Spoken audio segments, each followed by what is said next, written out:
సరే చెప్పు, నువ్వేం చెప్పాలనుకుంటున్నావు? నన్ను కలవడానికి ఎందుకు రాలేదో చెప్పు. అది ఏంటి అది? రోహిత్కి మా నాన్న డెత్కి సంబంధించిన సాక్ష్యం దొరికింది.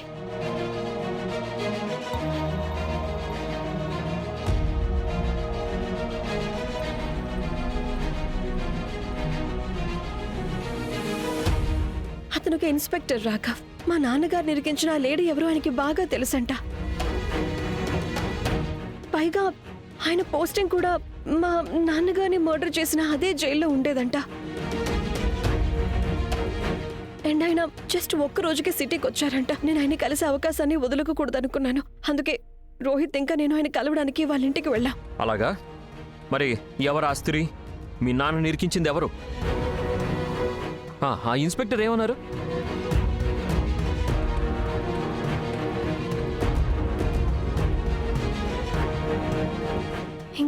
ఇంకా అది తెలియలేదు రాఘవ్. ఎందుకంటే నేను వాళ్ళ ఇంటికి వెళ్ళేసరికి ఆయన అసలు అక్కడ లేనేలేరు. నేను చాలాసేపు వెయిట్ చేశాను, కానీ ఆ తర్వాత మీరు ఫోన్ చేశారు. మీరు చాలా కోపంలో ఉండేసరికి నేను ఇంటికి వచ్చేసాను. బాగుంది రేఖ, బాగుంది. నువ్వు భలే అల్లేస్తావు కథలన్నీ. దీనికి చప్పట్లు కొట్టి తీరాల్సిందే.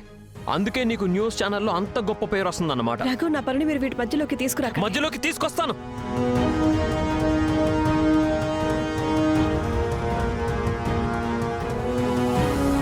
నేను నీకు చెప్పాను కదా, నేను మీ నాన్నగారి హంతకులను వెతకడంలో నీకు హెల్ప్ చేస్తాను అని. కానీ నువ్వు ఆగవు. నువ్వు రోహిత్తో పాటు వెళ్ళిపోతావు. నీకు నాకంటే అతని మీదే నమ్మకం ఎక్కువ కదా. ఇదే కదా అసలు విషయం. మీరేమంటున్నారు రాఘవ్? రోహిత్కి సాక్ష్యం దొరికింది, నాకు కాదు. అండ్ ఒకవేళ రోహిత్ ప్లేస్ లో విరాజ్ అయినా నా దగ్గరకు వచ్చి తన దగ్గర ఏదైనా సాక్ష్యం ఉందంటే అప్పుడు కూడా నేను వెళ్తాను రాఘవ్. ఎందుకంటే ఎట్టి పరిస్థితుల్లోనూ ఏదో ఒక విధంగా మా నాన్నగారి డెత్ గురించి నేను తెలుసుకోవాలనుకున్నాను. That's it. కానీ ఏంటి ప్రయోజనం? రోహిత్ ఎందుకు పనికిరాడు? నీకు ఇంకా రోహిత్ మీద ఎందుకు అంత నమ్మకం? ఎందుకంటే ఆ మనిషి దొరకరు, సాక్ష్యం దొరకలేదు, క్లూస్ దొరకలేదు.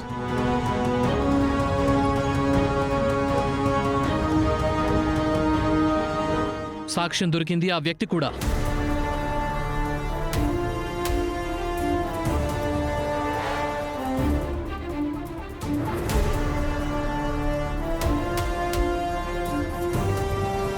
రండి.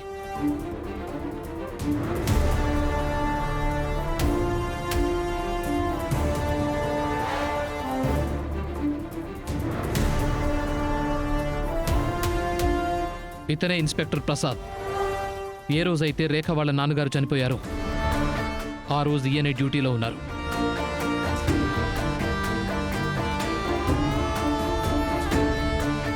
నా అంతిమ సమయం వచ్చేసింది. మీ అమ్మ పని అయిపోయింది. నేను అస్సలు అనుకోలేదు నాన్న. నా అంతానికి రూపం ఈ ఇన్స్పెక్టర్ పుష్ప అవుతాడని. ఇన్స్పెక్టర్ పుష్ప కాదమ్మా, ఇన్స్పెక్టర్ ప్రసాద్. తేడా ఏముందిలే, పుష్ప అయినా ప్రసాద్ అయినా అంతం అయ్యేదైతే శైలజ సూర్యవంశేగా. అమ్మా,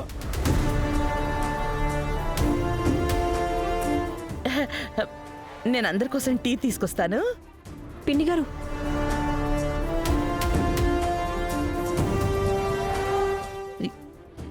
ఏమైంది? ఈయన దగ్గర ఏదో ముఖ్యమైన ఇన్ఫర్మేషన్ ఉంది.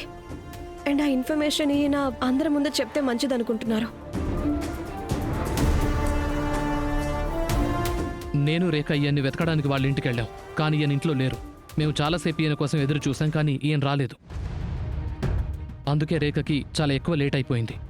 ఎండ్లో తను ఈయన్ని కలవకుండానే ఒక్కతే నిన్ను కలవడానికి వచ్చేసింది.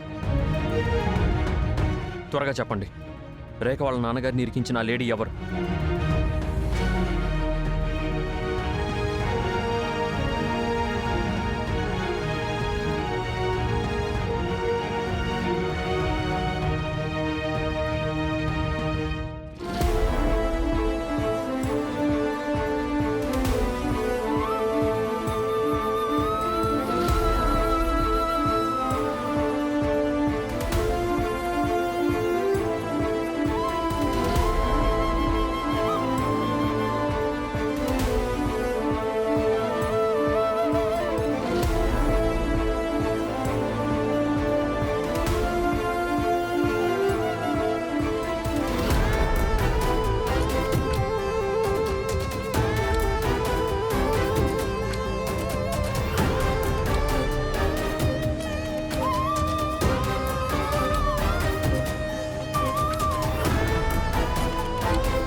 గాడ్ బ్రో, మనం మన డేట్ కి ఇంత ఎక్స్పెన్సివ్ ప్లేస్ కి ఎందుకు వచ్చాము? కమాన్ ఉన్నతి, ఐఎమ్ షూర్ మీ అన్నయ్య నిన్ను దీనికంటే ఎక్కువ కాస్ట్ అండ్ ఫ్యాన్సీ ప్లేస్ కి తీసుకువెళ్ళి ఉంటారు. ఆ ధ్రువ్, మా అన్నయ్య దగ్గర construction business the full empire కూడా ఉంది. కానీ నువ్వెందుకు ఇంత డబ్బు ఖర్చు పెడుతున్నావు? మీ వైఫ్స్ కి ఇదే ప్రాబ్లం. ముందేమో భర్త మీద కంప్లైంట్ చేస్తుంటారు, భర్త బయటికి తీసుకువెళ్ళట్లేదని, డేట్స్ కి తీసుకువెళ్ళట్లేదని, అసలు రొమాంటిక్ కాదని, చాలా బోరింగ్ అని. కానీ బయట తీసుకొస్తేనేమో ఇక్కడ డబ్బులు సేవ్ చేయొచ్చు, అక్కడ డబ్బులు సేవ్ చేయొచ్చు అంటున్నావు. ఎందుకు? Okay okay Baba, I'm sorry. నేను అలాంటి భార్యని అస్సలు అవ్వాలనుకోవట్లేదు. నా హస్బెండ్ నా నగరాల్ని భరిస్తూ నన్ను ప్రేమిస్తే చాలు, సో ఐఎమ్ హ్యాపీ. ఆపై తను డబ్బులు ఎలా సంపాదించినా సరే నేను అస్సలు పట్టించుకోను.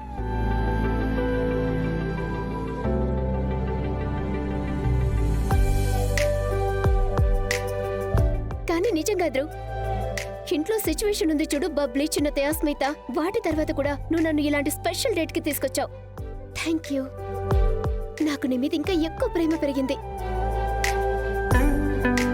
తెలుసా ఉన్నతి, నాకు తెలిసి ప్రతి ప్రెగ్నెంట్ అమ్మాయి ఇదే కోరుకుంటుందేమో, తనకి చాలా ఎక్కువ ప్రేమ దక్కాలని, తనకి చాలా అటెన్షన్ దక్కాలని. కానీ నువ్వు బబ్లీ గురించి ఎంత ఆలోచిస్తున్నావు, తన కోసం ఎన్నెన్నో చేస్తున్నావు.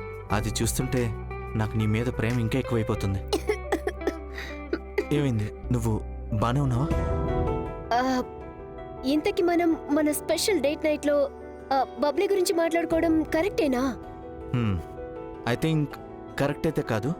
అయితే నువ్వు ఒక పని చేయి, ఇక్కడికి వచ్చి కూర్చో. ప్లేస్ ఎక్కడుంది? ఆ,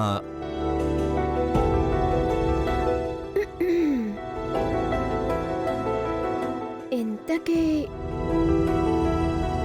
రొమాంటిక్ గా ఉండడానికి, నాటీగా ఉండడానికి కొంచెం తేడా ఉంది కదా? రియలీ? నీకు తెలుసా ఉన్నతి, అతి త్వరలో మన ఫ్యామిలీలో 3వ మెంబర్ మన మధ్యలోకి రాబోతున్నారు. మరి తను వచ్చేంత వరకు మనం మన మధ్యలోకి 3వ మనిషిని ఎందుకు రానివ్వాలి?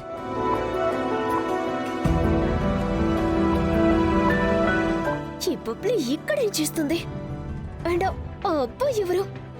అసలేం జరుగుతుంది? ముందేమో తన ఇంట్లో నుంచి మాయమైపోయింది, ఇప్పుడేమో ఇక్కడ ఎవరితోనో గొడవ పడుతుందేంటి?